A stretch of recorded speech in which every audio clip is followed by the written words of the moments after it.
तो previous video हमने जान रखा था कि डॉकर में कैसे हम काफका को, रेडिस ऐप को एंड जुपिटर को इंस्टॉल कर सकते हैं। इसके बारे में हमने ऑलरेडी जान लिया, कॉन्फ़िगर इसको हमने कर लिया था और उसके बाद भी हमने प्रोजेक्ट को यहाँ पे हमने क्रिएट कर लिया था। यहाँ पर इसका ये पूरा कॉन्फ़िगरेशन है। अब हम चलते सिंपली इसके एंटिटी को डिजाइन करते हैं। ओके, तो ये हमारा बेस पैकेज है कॉम डॉट श्याम। यहाँ पर आएंगे सिंपली और यहाँ पे राइट क्लिक करेंगे।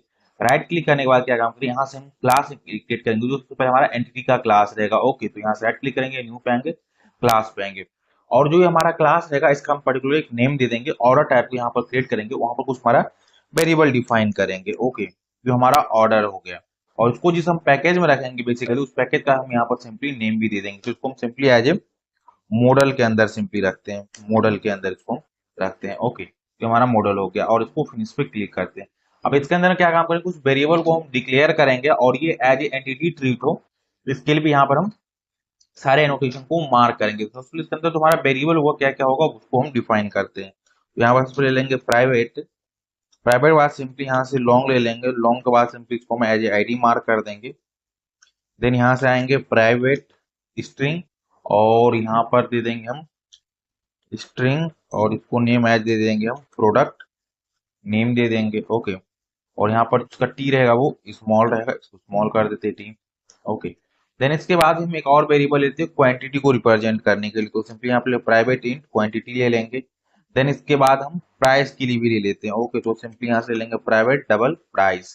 तो ये हम टोटल ओवरऑल 4 वेरिएबल को डिक्लेयर करेंगे। इसके बाद हम क्या काम करेंगे कि यहाँ पर हम कुछ एनोटेशन हो तो उसको मार्क करेंगे। इस पर्टिकुलर क्लास को एज एंटिटी मार्क करने के लिए यहाँ पर सिंपली हम यूज करेंगे एंटिटी एनोटेशन को।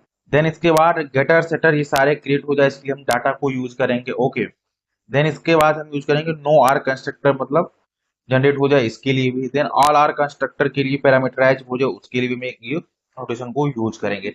देन यहाँ पर हम टेबल को नेम डिफाइन करेंगे। ओके, तो यहाँ पर दे देंगे टेबल नेम और यहाँ पर टेबल का नेम ऑर्डर्स देंगे क्योंकि ऑर्डर एक ऑलरेडी कीवर्ड होता है माइस्क्यूएल में, तो इसलिए उसको हम यहाँ पर वो की नहीं नेम दे सकते, इसलिए यहाँ पर हम ऑर्डर्स दे देंगे। इतना सारा हम काम कर दिए। फिर हम चाहते हैं कि वो आईडी हमारा है ना वो ऑटोमेटिकली जनरेट हो, तो यहाँ पर सिंपली यूज करेंगे, इसको मार्क कर देंगे एज आईडी। देन हम चाहते हैं ये ऑटोमेटिकली जनरेट हो जाए एंड कंट्रोल शिफ्ट ओ से सारे की इंपोर्ट कर लेंगे। ओके, एंड कंट्रोल एस इसको देखिए जो हमारा आईडी आना चाहिए इस पर्टिकुलर पैकेज से आना चाहिए and control S simply save करेंगे। तो ये सारा इसका इंपोर्ट्स आ गया कि पर्टिकुलर पैकेज से आना चाहिए। तो यहाँ पर हमने एंटिटी को बेसिकली डिजाइन कर लिया है। ओके, तो वन बाय वन करके हम सारे चीज को जानेंगे। नेक्स्ट वीडियो में जानेंगे उस कॉन्फ़िगरेशन उसके बारे में भी जानेंगे। अभी के लिए हम इतना ही रखते हैं।